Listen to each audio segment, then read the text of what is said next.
Gadwal MLA Krishnamohan రెడ్డిపై తీవ్రంగా మండిపడ్డారు BRS working president KTR.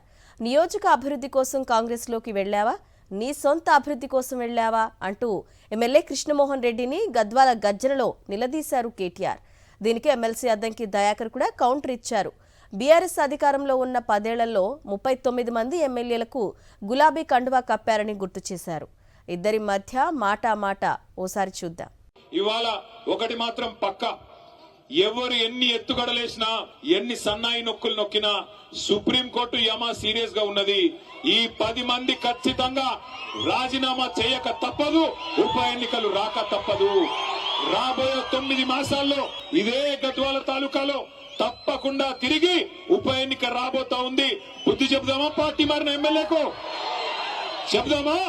KTR Gadwal సభలో మాట్లాడుతున్న తీరు చూస్తే కనీసం వాళ్ళకు సిగ్గనిపించలేని పరిస్థితి.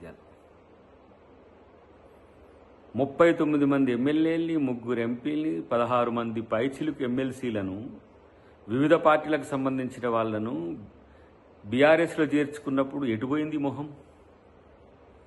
మాట్లాడితే దమ్ముంటే రాజీనామా చేయించు, మగతనం ఉంటే రాజీనామా చేయించు అంటున్న కేటీఆర్, మరి ఆ రోజు మీకు మగతనం దమ్ము లేకుండా ఇంతమందిని జాయిన్ చేసుకున్న రోజు మేము 10 మంది